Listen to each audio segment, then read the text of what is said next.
In 2008, FrightFest showed a film that has become a genre classic. That film was Martyrs. We were so delighted to have the director over for then, and then we've got him back tonight.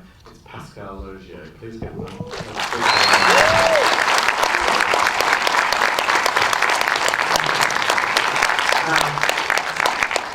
Pascal's the tall man, which is what you're about to see. We really can't talk about it until after you've seen it. So we are going to come back for a question and answer period. I know you'll have a lot to ask, but just give us a brief flavour of the film, Pascal.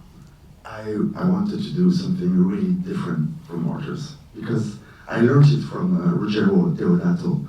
When I showed Martyrs in Roma, he invited me, did some pasta for me, and said, Pascal, you're gonna have the same problem that I had with after Cannibal Holocaust. Your movie is so shocking that for 20 years everybody will come to talk about Martyrs to you, and the same happened to me, said Ruggero, about Cannibal Holocaust, and he was half happy about that and half sad, telling me, Pascal, I have done 15 other movies after Cannibal Holocaust, so I was very aware of the kind of trap as a director that could be given to me, after having done Martyrs, and I wanted to do something really, different, like on another mood, another proposal to the audience. I think between you and me that there are a lot of connections in between both of movies. The only thing I want to tell you guys is that it's as personal as Martyrs was. I started to write The Tall Man even before Martyrs.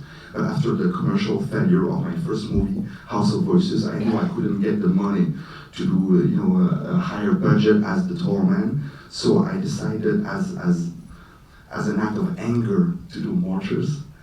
And then, because of the way Martyrs was received by the audience, and I lived so many surreal moments with Martyrs, including at the FrightFest in London.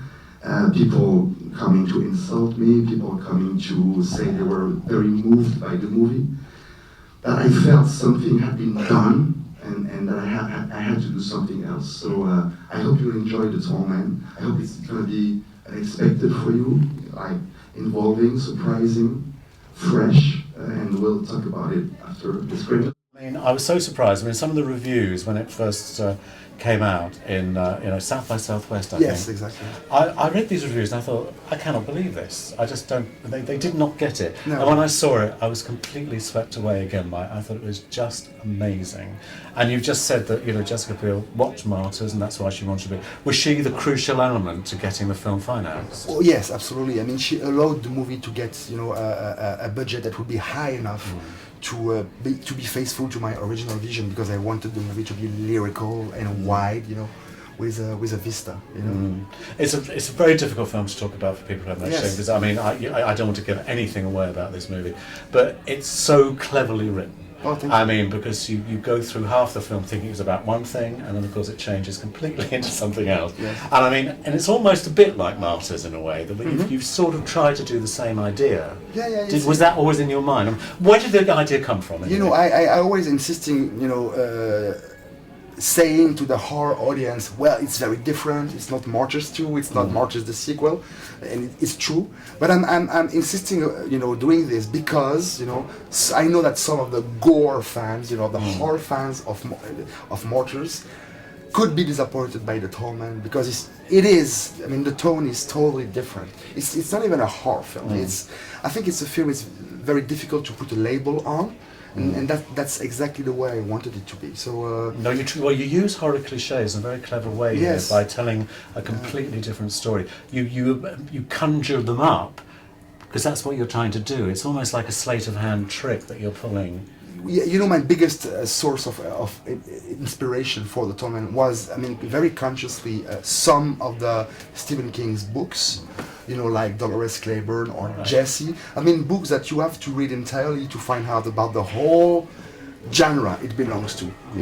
Like the possibility of a supernatural element belongs to the suspense itself. It's not given from the cover. You have once again to know everything about the whole story and to turn the very last page to find out about the whole I would say, position of the film, you know. So I mean, what kind of label could we put on the Tallman? It's probably not my job to say that. Probably yours. But right from the very word go, I mean, I think the opening credit scene is just amazing in itself. And then you sort of like you go into the story about, you know, this woman who's working for like a free clinic. Yes. And then. God, it's such a difficult film to talk about, isn't it? Oh dear, oh dear, oh dear. Let's say it's an old school mystery movie. It is. But it turns from it turns from being Jessica Biel's character's story into Jodelle Fairland's story, Yes. and I think that is one of the amazing flips that you do in it. Well, it's all about the point of view, you know. It's all about the old school way to think about the movies, like to think about cinema. I mean, all the classics were done by people who were very aware of the point of view of who tells the story. So it's something crucial for me as a movie maker, you know, because and that's something that starts to disappear in the biggest Hollywood films today. Now you have the feeling that the only point of view is the producers, like, you know, the multi angle cameras. So who is telling what? And it's very, very, very hard to say that now, watching a big Hollywood movie. And I'm turning 40. I feel old. I feel like I belong to the old school way. I need to understand who is the narrator. About that manipulation, and that's one of the reasons I wanted to see it again, because you were actually very, very clever in the writing in the first half, because you think that you say some things in the first part and you don't, and I think that's what's really, really brilliant about it. Yeah, I know what you mean. You let's not. yeah. I know exactly what you mean. I mean, in France, of course, it was called The Secret. Yes. I mean, do you think that was a bit too on the nose as a title? Well, at first I thought that, but the film was such a hit in France that the guys were They right. were right. Yes, they were absolutely right, you know. And some members of the audience who in France came to see me. Oh, I love the name of the movie because it means there's something to guess, you know. And I mean, the success in France was totally unexpected. You know, it's not something you can anticipate. But what surprised me the most today is that, I mean, very, very ordinary people came to see the movie.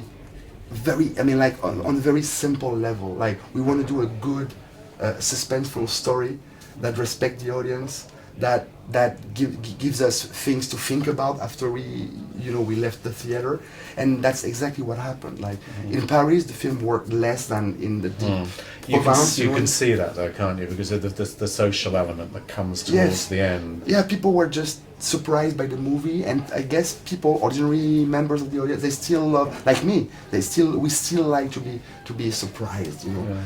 Was it easy getting that performance out of Jessica Biel? I think she gives one of the best performances she's you. ever given. I mean, that and The Illusionist, I love her in. Oh, but yeah. But so was it easy to, you know? Oh, very easy, very easy. I mean, as soon as I knew she, I mean, as a member of the audience, I love Jessica since Texas Chainsaw Massacre. Yeah, you know, too. I noticed her. Say she's good. You know, and one day I'll do a movie with her, and I felt like doing a movie with her all the more as I thought Hollywood was very using her. Yeah, underusing her. She was playing more or less always the same love interest stuff, beautiful girl stuff. And for me, it was all the more exciting to propose her something so different. And that's the very reason for her to have accepted the movie like in 4 days. It was so easy, so obvious. Stephen McCarthy too. I mean, that was an interesting cast. Yeah. Because I mean, you know, the last time we saw him was in Pontypool. Tricky guy. And here he is. Very tricky guy to work with. I'm sure he was. I mean, he was. He sort of had. He wasn't. I mean, he's not in it much. Yeah, absolutely. Yeah, you're right. He's passing. He's very important because he's absolutely crucial. One of the crucial. Yeah, but he's passing. He's like the cool guy passing. Right. You know, I asked him to watch some Spencer Tracy films. You know, like Bad Day at Black Rock. Yes, that was our common model. Like, you are Spencer Tracy in that movie. Like, you don't need to raise your voice. You're gonna solve everything. You are the guy coming from the city, meeting rednecks. Yeah, for us it was like the target, you know, because of your.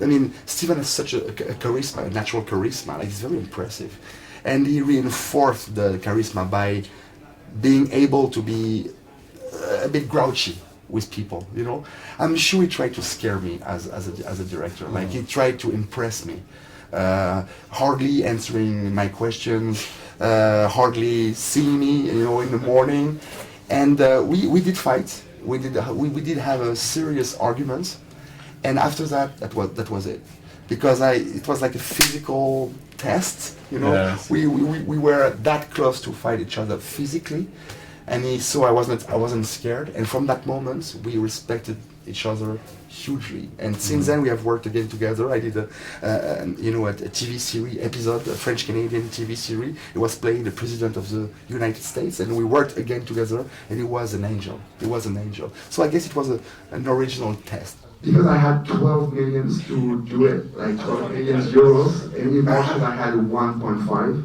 which makes a huge difference. Probably the number of locations, the number of characters, filming in North America for the first time in my life. Like, my previous films were in French, and you know I'm French. Really? So, yes, I'm afraid to say that. Yeah. So, These are the glasses. so you know, my biggest fear was doing a film as a North American fan, because we are all North American invaded. We are all North American exploited, because North American culture is dominating the entire fucking planet. So, and it's also because we love their culture.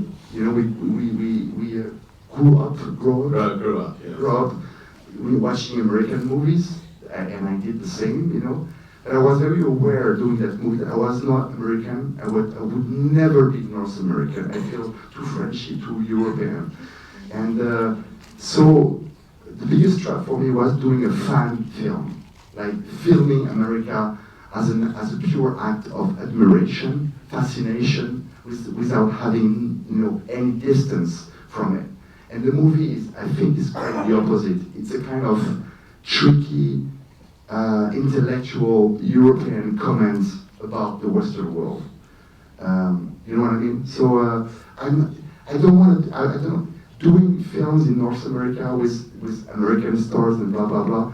I don't want to wear a cap with a UCLA and pretend I'm American, because I'm not, you know.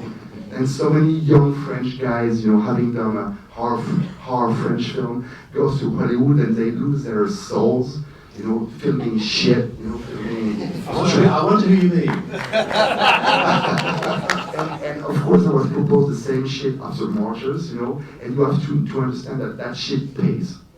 They propose you to betray your soul, but they propose you a huge check with it. And it's all about you refusing or accepting the deal, you know. And I mean, the more time I was spending in Los Angeles, and the more I felt European.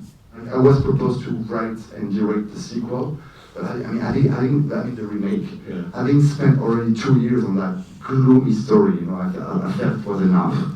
So I refused, you know. And one of the producers of the remake is coming from the Twilight franchise. Yeah, right. Don't ask me why. Oh yes, because wasn't she supposed to be in it? It's a myth. All right. Yeah, I met her, and she said, "Oh, just because I told to the American distributors of Martyrs that I liked it, so they just used that. Yeah, they just used that to announce on internet that she would be the star of the remake. Yeah, beware of what you read on internet. I mean, half of it is bullshit." Well, that's it. Good talk. Pascal, thank you very much indeed. That was the UK premiere of The Tall Man. I'm still not quite sure when the country will on release, but it will be soon. And it's been a massive success all over Europe. I'm really pleased. Thank you for coming over and joining us. Thank you very much.